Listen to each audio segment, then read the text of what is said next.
This is Marco Reus. This is Shinji Kagawa. This is Nuri Shahin. Hello, this is Jadon Sancho. And you're listening to the Yellow Wall podcast.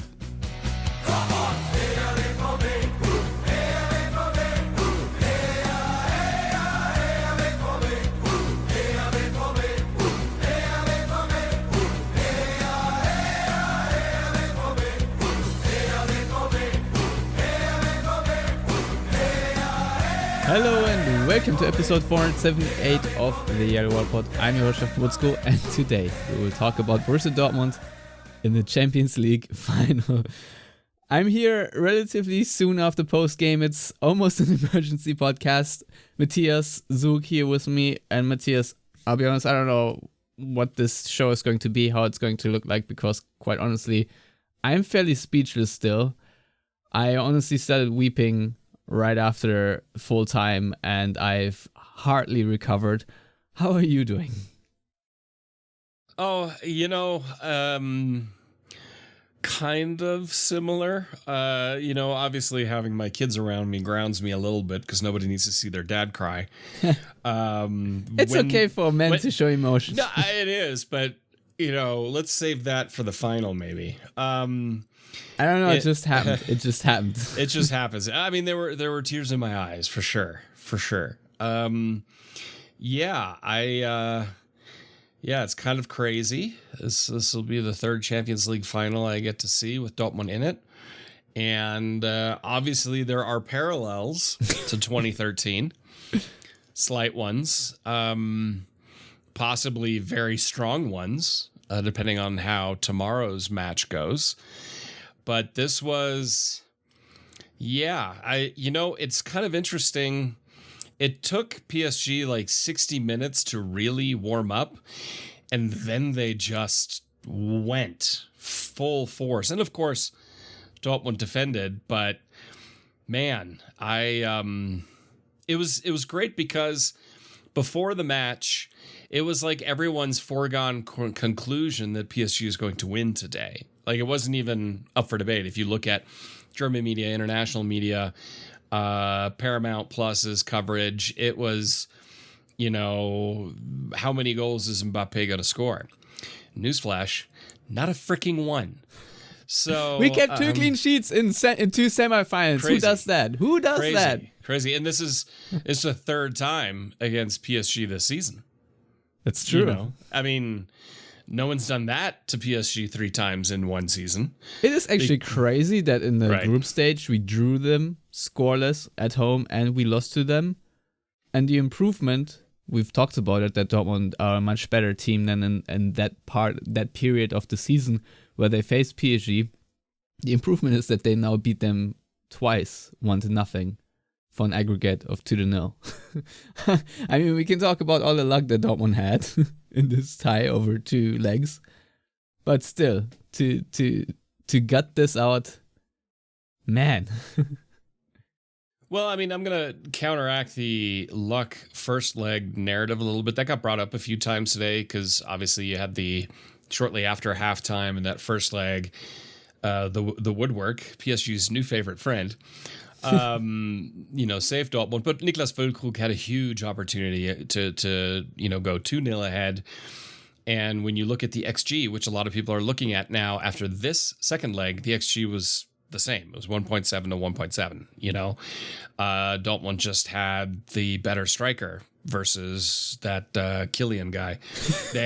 Dortmund have Niklas Füllkrug and Mats Hummels. It's that simple. But Dortmund, they were lucky. Obviously, those last 30 minutes, specifically like the last 15 minutes, was just pure insanity. But nevertheless, shots on target wise and versus total shots, Dortmund did everything they had to do. And until the 60th minute, roughly, it was a relatively balanced match. PSG came out in the second half, played with more intensity like they did in the first leg. But until that point, that first half, that was completely balanced. I mean, it could have gone either way. And Dortmund then, of course, it has to be Mats Hummels. I kind of wish he would have made it too, but he was so far offsides that obviously that wouldn't have counted. Yeah, But I didn't Dortmund even celebrate. It was that obvious. No, it was that obvious. But Dortmund had plenty of opportunities in the first half as well. So, and Adeyemi was through on goal, and Donnarumma made a world-class save. That was actually the best chance of the first Yes. half, believe it or Absolutely, by far the best save, best opportunity. And then, shortly after halftime, it was just before the Hummels goal, I think, PSG hit the woodwork the first time. And everyone was like, oh my God, how unlucky are they? It's like, well, okay, each side has had one big opportunity. Granted, then more came for PSG. But, Dortmund won 1-0. And when Niklas Süle came in, I was like, that's a little early. That's a little early, because it was 70-something minute. I was like, or 60-something. I don't even know right now. When was that? When was it? When Süle came in. I don't even know off the top of my head. Oh, that was real soon, wasn't it? Almost, 67th minute. 67th minute. There you go. For Sancho, nonetheless. And for Sancho, who played really, really well. And I just was like, I don't know. But that was, you could see PSG were getting through Dortmund at that point. They were getting tired. And so Terzic saying, no, we're going to make it harder for them to get through centrally and force them out wide. I mean, it worked. If we look at my favorite stat, the tell me who didn't win stat, PSG with 34 crosses, Dortmund with 5, but Dortmund with a better cross conversion rate than PSG. And PSG are not a crossing team. Now, granted, most assists for PSG come from the wings and predominantly from the Dembele Hakimi wing. But 34 crosses in when you've got Schlotterbeck, Hummels, Emre Can, and Niklas Süle in the middle. Those are some big dudes that you have to get past. And, Mbappe is one of the greatest. I don't think he's the greatest player in the world. He's not exactly good with the head. That's not what his game is. And, from a striker standpoint, PSG were non-existent in this match. Dortmund did a great job in containing Mbappe over two legs. And, of course they had a plan B. It's PSG. They have a lot of very expensive, very good players. But apparently money can't buy you everything. Definitely can't buy a Champions League win. Yeah, there's this meme going around whether, well, it's like 1.8 billion euros worth a pole out of aluminium. No, it is crazy that Dortmund managed to contain PSG to the extent that they did, and considering the individual or the gulf in individual quality between those two teams, because PSG certainly have a much higher talent ceiling. I don't think there's any doubt about that. But Dortmund did, and obviously excuse me if this is not going to be the best tactical breakdown ever. I'm not Abel Mescheros, who can calmly sit there and analyze a game. I'm just at the edge of my seat watching this game like any other fan. But overall, I think that Dortmund did relatively well to execute a similar plan as they did in the first leg. And that came obviously down to, once again, Adeyemi and Sancho really trying hard on defense and doubling. Not only Mbappé, but also not really giving the Hakimis and Dembeles on the world, who also play a lot on the wing, who try to enter the box from the side stripe quite a lot, to not really allow that. And I think Ian Maatsen had an amazing game. This time he did not get booked at all. And obviously Riasson on the other side, who played through cramps, and everyone knows how painful that is.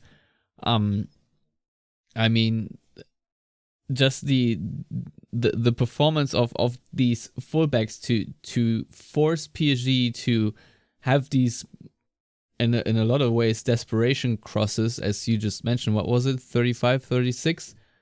34-5. Yeah. And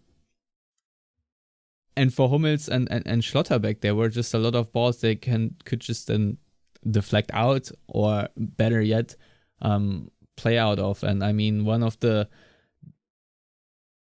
best chances that Dortmund had in the Adeyemi chance was obviously not from a cross, but from a clearance from Hummels, probably maybe even the play of the game besides the goal, to poke the ball away from Mbappe, and that then very quickly turned into a counterattack with Brandt feeding it to Adeyemi, who then just bolted and, as you said, forced a world-class save out of Donnarumma. And yeah, Adeyemi had a very cheeky and wry smile in that situation, because I think he knew that this was probably a really good chance to pre-decide this tie, as we like to say in German. But honestly, I felt more comfortable with Dortmund scoring in the second half as a psychological blow than in the first half, where then PSG had another locker room moment to really rally the troops.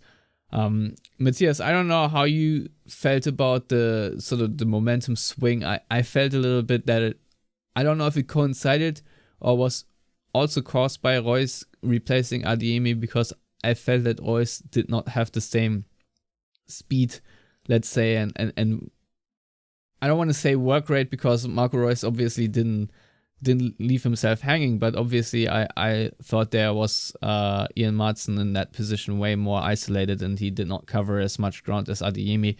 I don't know if you put Malen on there in this situation, but either way, to me it felt like Marco Reus could not quite continue the defensive prowess that Adeyemi showed for the first, 55 minutes or so? Yeah, I agree. For me, Reus is at this point in his career, the more natural sub for Julian Brandt in that central role. If you're going to take Adeyemi off, I would have preferred to have seen Malen or Bino Gittens. Just Probably because, Malen. because of the pace. And then obviously later you could have taken Sancho off and then, brought on Mecha or Reus in a central position as well, and then just put Füllkrug and Malen up top, because here's the issue that I had with the subs. Now granted, I can see why Terzic did it, because when he brought out Süle for Sancho, Dortmund were really rocking at that point, again and again and again, and he wanted to solidify centrally, and they did it brilliantly. I mean, there's no doubt about it. They forced PSG out wide. They forced them to long-range efforts, some very good long-range efforts, but that's the opportunity you're just going to have to take. It's like, okay, we'll cede you the 20-30 meter shot if you shoot a world-class goal from that distance. Good on you, but we're taking away the higher opportunity chances and forcing you out wide to cross it into our big guys. But the problem is, with those early changes, PSG didn't have to check themselves. Dortmund, they weren't kept honest anymore. In that first half, again and again and again, Dortmund were able to clear to Füllkrug, who could hold the ball, for Sabitzer, Brandt, Adeyemi, Sancho running on, and that kept PSG honest. And after, right when Reus came on and you saw the shift to a little bit more defensive, especially around the 60th minute, PSG they weren't kept honest in that to that degree. They weren't afraid anymore, because obviously Adeyemi and Reus are totally different pace-wise. But, Reus, 6 years ago, Reus, sure, no question. 34-year-old Reus, no. He's more in the center for those quick, let's call it tiki-taka type passing exchanges to unlock a defense, kind of like Julian Brandt does. And so that was a bit of a head scratcher, especially given how well Malen played on the weekend. I felt like he should have played today, because he really could have made them pay. I mean, really could have made them pay, because there were a couple of times where Füllkrug could break, but it's Niklas Füllkrug. He's not that fast. And then nobody broke with him. And if you would have had a Malen still on the pitch at that point, 100%, because one thing Füllkrug is pretty good at is ball distribution. And he just had no outlet. And that was a bit pain. Bring on Mecha for Brandt in the 85th minute. I have no issue with that, because at that point you're just like, all right, we just got to hold on for like 10 more minutes, and they have to score twice. So that one's totally fine. I was have no issue waiting with that for one. PSG to pull one back and someone pick it out of the net and stick the ball in the dot in the middle of the center circle, and there would be like another, I don't know, be it 4 minutes, 5 minutes of another barrage of PSG. But the goal just never came. I mean, they hit the post plenty of times and the crossbar and the woodwork. But yeah, I think. But the only shot that hit the frame that was really dangerous was the Vitinha shot. That was really one where I'm like, that was dipping in and just clipped the bar in a way that it didn't go in off the bar. A few of the other ones were at distance on the edge of the bar, edge of the post on the outside. And the Kobel save. And the Kobel save, yeah. So, I mean, those were the two really high chances, I would say. And the Vitinha one I'm fine with, because it was from distance and it would have been a world-class goal. I mean, that's just, sometimes you just concede those. I mean, Füllkrug's goal against PSG, that was a world-class goal. And I would have ranked that one in there. But alas, for PSG, it did not come to fruition, and I am quite pleased with that. Yeah. Well, Matthias, since this is the first podcast, since obviously Marco Reus announces his retirement, we obviously need to talk about this a little bit in the context of Dortmund making the Champions League final, because I'll be honest with you, emotionally going into this Champions League semi-final beforehand, I was like, okay, if they obviously make the Champions League final, that is great. But first of all, my belief wasn't sky high, since Dortmund are not the favorites, and a 1-0 lead is very slim. I was at this point just happy they won the final home match of the Champions League campaign, and I was just happy that Dortmund had a good run and would not bow out by embarrassing themselves as they've done so many times in the past. I was already happy, but all of a sudden Marco Reus comes out making the decision that he will leave the club at the end of the season, because it was a mutual agreement for them to not extend the contract. Obviously, we can get into the weeds of this in another show and what Marco Reus overall means for Borussia Dortmund, because he is a living legend. But just emotionally, that just flicked the switch from, nice Champions League run, to, oh fuck, we actually have to win this now. And I don't know how you process this, but to me it felt like, holy shit, there is so much more at stake now, because Dortmund obviously have to win the Champions League now, as Marco Reus, very clearly said in the goodbye video, whatever that was, his announcement video, that he wants to win the Champions League. And yeah, I don't know how it changed anything for you, but for me it changed things tremendously, because seeing Marco Reus off with the Champions League trophy in his hand, obviously would be a story that he so much deserves. Well, I agree. I mean, you think about it, as time at Dortmund, he came to Dortmund the season after the double win. In his first season, he went to a Champions League final. He then lost in a few DFB Pokal finals. He's won 2 cups.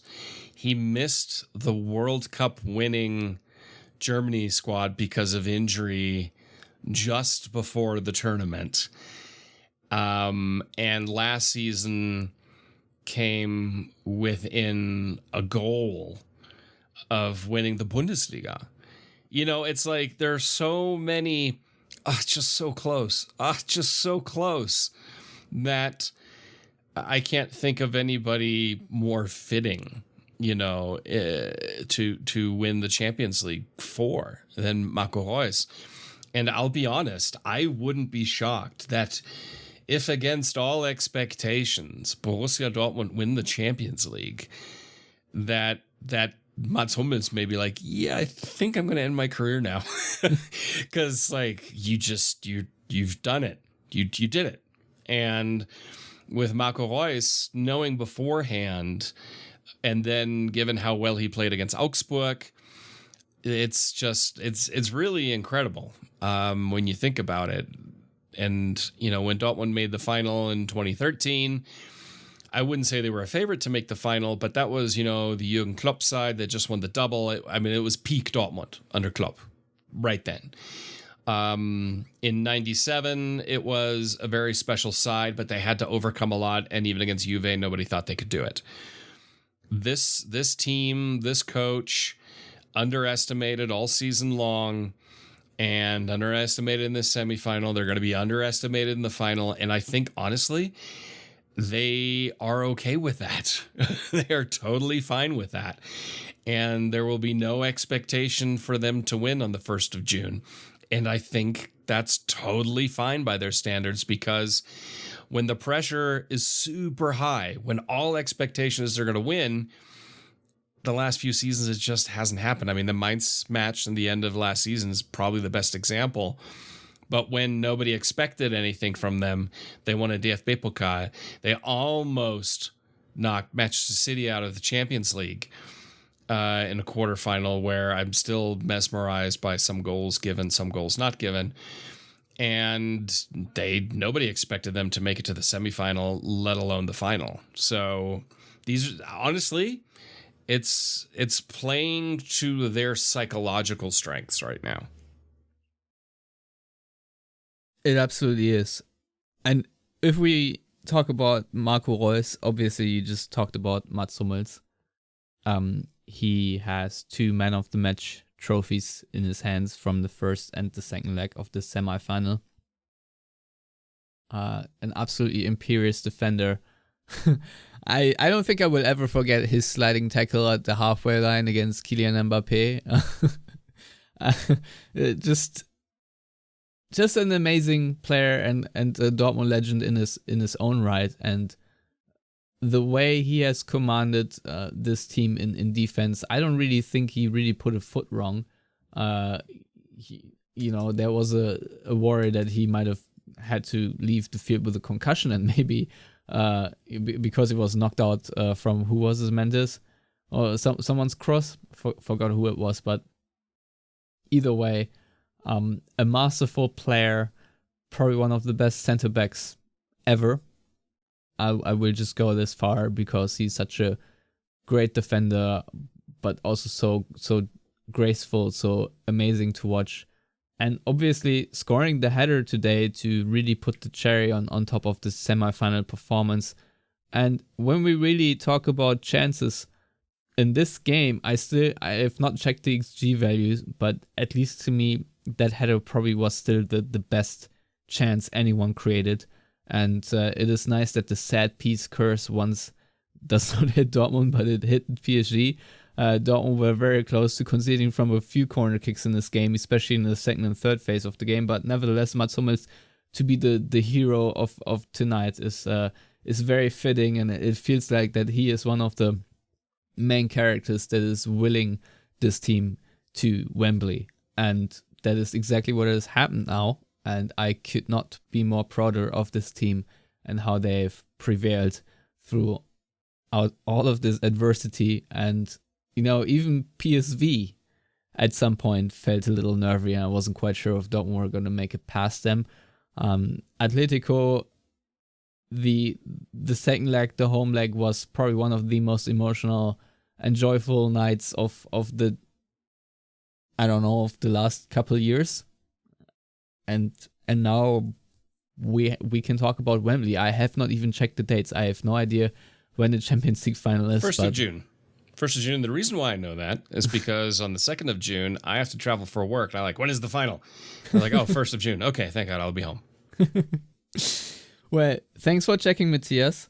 Also, I think we need to give Edin Terzic his flowers because he is a tournament coach, let's say. Maybe not a league coach, but he is a tournament coach, although he was, as you said, one goal away from winning the Bundesliga itself. But what he put together there, also a really, really special team. Dortmund tactically were disciplined, were fighting for each other, and I think that is the special something you need to eke out performances like this. Certainly has to do with how the coach motivates a team, because twice now Dortmund outran PSG by 10 kilometers or something along those lines. And the way Dortmund doubled on the wings, how they really shut down the opponent and were very disciplined defensively, I think deserves major credit, because Dortmund never looked like they were panicking throughout this tie. They looked like they knew what they were doing the entire time, and that's obviously not a Borussia Dortmund you're used to watching the Bundesliga. Matthias, what do you think Edin Terzic has done so well in the Champions League to get this team into the Champions League final? Well, he's pulled off some fantastic single match plans, especially at home, and this time also away from home. Think about it, PSV and Atleti, the second matches were significantly better than the first ones. So what you can go by that is overall, he learns his lessons. And I think that is something you really have to rate very highly, that he does do his homework. He looks at the mistakes that were made and changes it and revises it. I mean, like you mentioned, the way Dortmund doubled up on the wings, and given that the overwhelming majority of assists for PSG this season have come from the wings, which is really interesting for me, that Luis Enrique and his side were, at the end of the day, I'm not going to say easy to, and not even shut down, but counteract their strengths. And then they were left floating a little bit in many aspects. Like, they didn't really challenge Dortmund centrally. And when Dortmund brought on Süle and really compacted that central space, where PSG had to go through 5 people centrally and then doubled up on the wings, the answer was pretty quickly. Enrique sent Dembele and Mbappe floating. They were roaming the entire second half. They were never stuck on one position because he recognized what Dortmund were doing. But Dortmund didn't let that pull them out of position, which you have to credit Terzic. That is tactical discipline that you instill in your team. Is like, no, this is what we're going to do. This is the box we're going to keep them in. Do not let those 2 players draw you out of position. And for the most part, that didn't happen. They stuck to their guns, and they shut them down in a way that I didn't think would happen over two legs against Kylian Mbappe, to more or less neutralize him was quite remarkable. And that's down to coaching. That is down to coaching, tactical discipline, making sure your players understand the discipline, because in the first half of the season, that tactical discipline wasn't always there. Now, that being said, in the Champions League group stages, aside from the very first match against PSG, Dortmund has played well and tactically disciplined in most matches. Atletico, the first 20, 30 minutes, and especially the first half overall, Dortmund were kind of all over the place, but then they gained control. PSV, they kind of got through that first match, and then they gained control. And yeah, I mean, I've been critical of Terzic this season because of the Bundesliga performances and the inconsistencies there. But you have to say they learned their lessons. Look, even in the Bundesliga, their matches against Bayern, Stuttgart, and Leverkusen in the second half of the season, and how vast of an improvement that was over their matches against them in the first half of the season. Leipzig, that was a nightmare. I don't know what happened there. And I tell you what happened there. There was a Champions League semifinal. Yeah, and I think Terzic didn't really know what happened there either. I mean, you could tell that he was angry. He was angry, legit angry. I know for sure that this was caused because Dortmund were too focused on the Champions League semifinal. If there was a regular game without the implication of a semifinal coming a few days later, that is superhuman. We've seen it from sports teams all the time, that if they have a big match coming up, that the game in between, they are just not focused enough. And that's, to me, what happened against Leipzig. Now, obviously, Leipzig also managed to really match up well with Dortmund and utilize their pace and everything, but PSG also have a lot of pace up front. So yeah, they're not bad. I've heard they're pretty good. Yeah, but that's what somebody told me. I don't even want to really talk about this Leipzig game, but no, of course, it was just an example. It's just an example of, we were talking about Terzic and that he's learning his lessons, and he's still an inexperienced coach. We can't forget that this is now 2.5 seasons. He's been a first team senior men's coach. Okay, 2.5 seasons with a whole season in between that first half where he won the DFB Pokal, made it to the Champions League quarterfinal, and a lot of COVID season of that. And brought Dortmund to 4th place as well. And so, yeah, I mean, I still see the issues there, but man, part of me is like, not even a part of me, a big part of me is sitting here going, God, imagine if Dortmund could just upgrade certain key positions a bit for him. I'd really love to see what could happen. I mean, if you look at the second leg against Atletico, even the first leg, Dortmund played some wonderful football during that time too. It's not all bad, it's not all good. The tactical development, obviously, especially in possession, needs to improve quite a bit. But as for today, I don't really care. But what I do care about when we talk about tactical discipline, one important stat I think is also that Dortmund committed 6 fouls, because if you manage to win a lot of tackles without fouling, as Dortmund did in this game, especially in the period before Dortmund scored, that really helped Dortmund to impose themselves and have control. Obviously, PSG eventually really brought on everything they had through the kitchen sink, but I still think until the 60th minute, Dortmund were relatively even in this game, and in these, I don't know, what was it, maybe 135, 140 minutes, Dortmund were not completely outclassed. I mean, at the end, the XG looks like it was a giant gap, but I think until PSG got really desperate, Dortmund did well. And obviously, once you score the goal, obviously you do poke the bear and these things happen, but still, I will not forget how much in control Dortmund were and how many times they found really good solutions when they had possession, even when they were attacking and then stepping on the balls, recycling possession. I think in Champions League, this is very important that you don't try to run every time you gain possession, try to counterattack and then instantly lose it. Sometimes it is actually clever to run to the opponent's box and then try to push the opponent deep into their own half and then go from there as you find another pocket. And obviously, Dortmund were maybe not as imposing with Jadon Sancho in this game because he didn't have as many successful take-ons as in the first leg, where he was a much bigger menace. But nevertheless, we still had these moments where Sancho was 1v1 against players, and these are the matchups you want to see. And Dortmund came close a couple of times. Even Julian Brandt, I think, had a really good chance in the box where he showed his individual skill. So obviously we talk a lot about how good PSG are, and obviously they have world-class stars in there, but it's not like that Dortmund are complete slouches.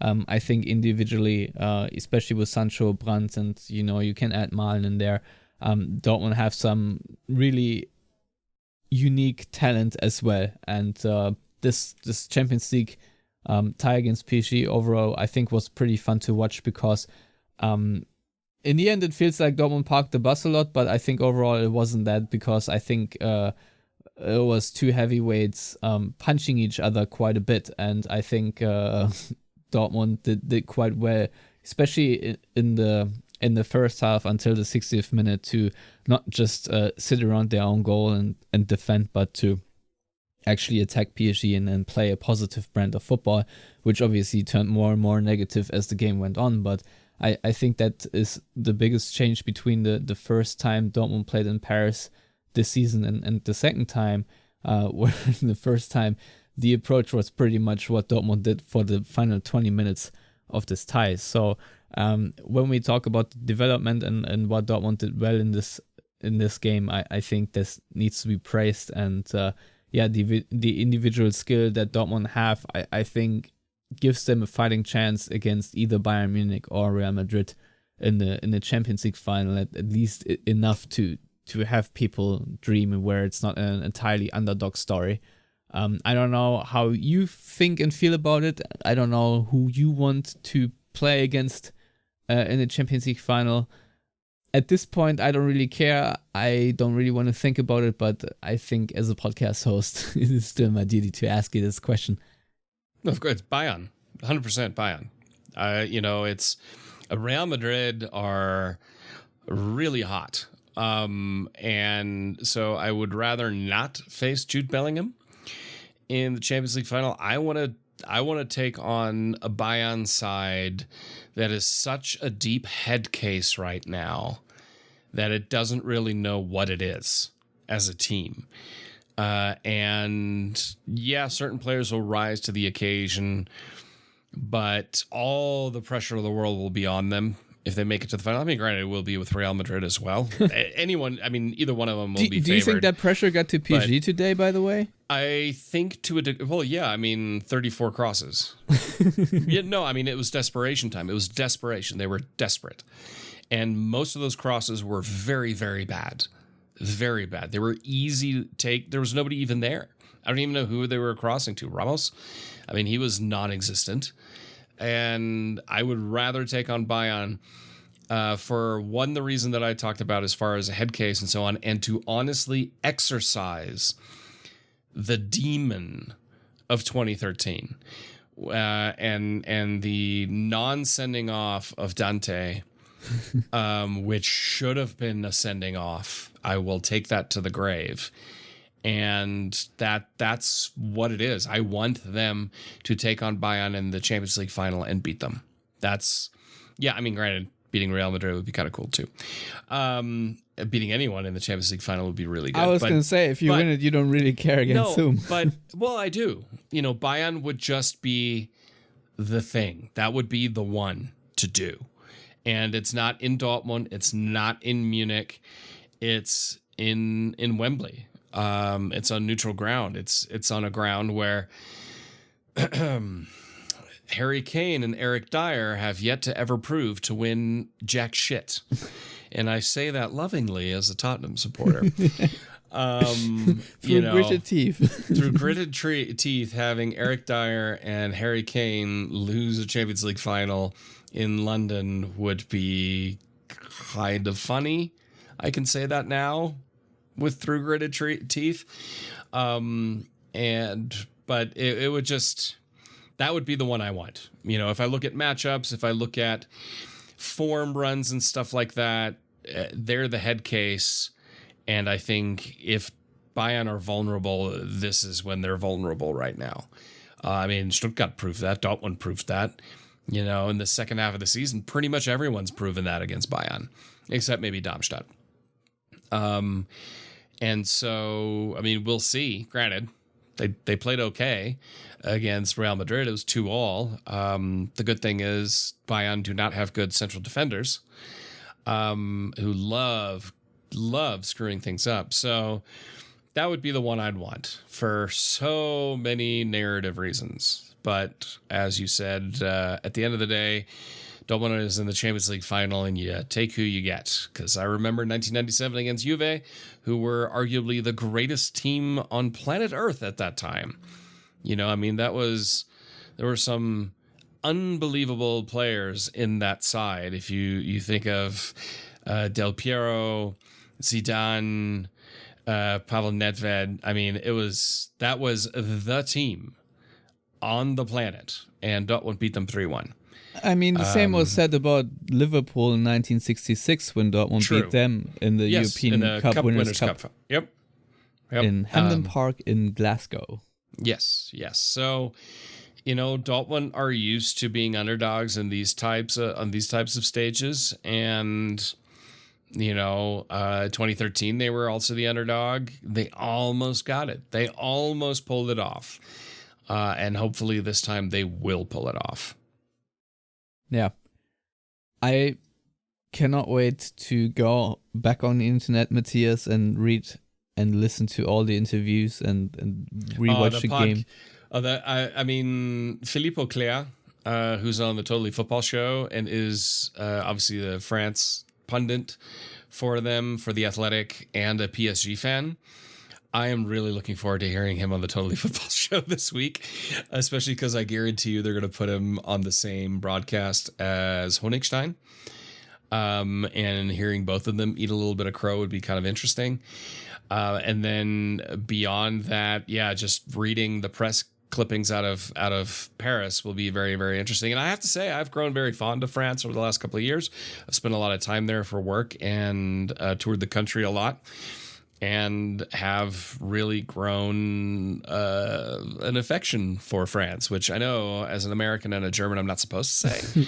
I know my wife and I have been to Paris this year too on vacation. It's as I said, it's a lovely city. It's a lovely city. Now Paris is the one outlier for me because that really lives up to the rude French people stereotype a lot. I don't know. No one was rude to me. Everyone was very nice, so I don't have the same experience. But when you compare it to places like Normandy or the Loire Valley or around Saint-Étienne and Lyon, it's totally different. I mean, it's like night and day. So, and I also have to say, the PSG fans, let's leave PSG and the Qatari money and all that crap out of it. The PSG fans actually, a lot of respect. They did really, really well. I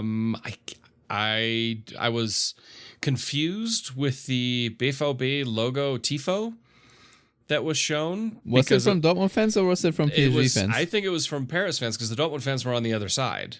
So I think those were Parisians. Was it supposed to sever the Dortmund logo? I don't know. That's what it looked like to me. It looked like it, but it didn't really come off. I didn't see it that way. So if that was their intention, they obviously failed, as their team did over, 180 minutes. Actually, over 270 minutes to score against Dortmund. So anyway, but no, the Paris fans actually behaved really, really well over two legs. So that's always fantastic to see, especially in since that's not always the case in this sport, unfortunately. Yeah. Matthias, I'm still in disbelief that Dortmund managed to weather the storm, and that I mean, so much luck involved, obviously, with PSG hitting the post, but also, I don't know. I also want to say this is undeserved because I think over the two legs they played amazing, and the errors they committed in the first two games, in the first 20 minutes or so against Atletico, Dortmund this time didn't show, or in the second leg where Hummel scored an own goal, and I think the other one was more or less a bit of a giveaway as well. The fact that Dortmund managed to shut all these mistakes off and play as pretty much as well as they can to peak at this time of the season makes me extremely happy, and to see, just after full time, the entire team run to the fans. What a special moment that is. That is just that's just beautiful, and I'm just so elated for all the players, and obviously for Marco Reus to just celebrate, because making the Champions League final, you celebrate that achievement already pretty hard, even though you technically haven't won anything. But I remember when it was the full time in the Bernabeu, and it was clear that Dortmund would make the Champions League final in 2013. Also a very emotional night and a massive party. And I'm a little sad I'm not in Dortmund right now, because I know I would be somewhere in the city center or around the stadium and be celebrating with my friends. But nevertheless, Matthias, I'm very glad I get to celebrate this with you, because this is also our 11th season. I mean, the podcast started with Marco Reus starting pretty much. Yeah. I mean, it was after the double winning season, so it was the 2012-2013 season. We're now in 2023-2024 season. So yeah, it'll hopefully this season on the Yellow Wall Pod will end with more joy in Wembley than that first season did. But it's fun. After yesteryear's disappointment, I think we are owed one. Yeah, no kidding. The football gods are smiling upon us tonight. There are no guarantees for June 1st. No. And it was also special for me to watch the match today with my kids. Last time Dortmund were in a Champions League final, my daughter was 4 months old. She is now 11. So, and we've added another one in the meantime. So it's nice. It is nice. All right, Matthias. I will now have to go back to my normal life and go grocery shopping. And I'm already sick. I've not heard it once, but I'm already sick of the London Calling song. I know between that and Football's Coming Home. Yeah. Those are, yeah. I'm going to have to hear that 8 million times, but thank you so much for hopping on short notice. It was either a podcast sometime in 3 weeks where we declared the season over, because I feel like had Dortmund lost today, obviously it was still about sending Marco Reus off against Darmstadt and all that, but no games left that would have mattered, and now we have a Champions League final to talk about and preview. Oh boy. So yeah, thank you everyone for tuning in, and Matthias, I think you have the honor of having the final words, if you have any, because I'm out. To quote Joey from Friends, London, baby.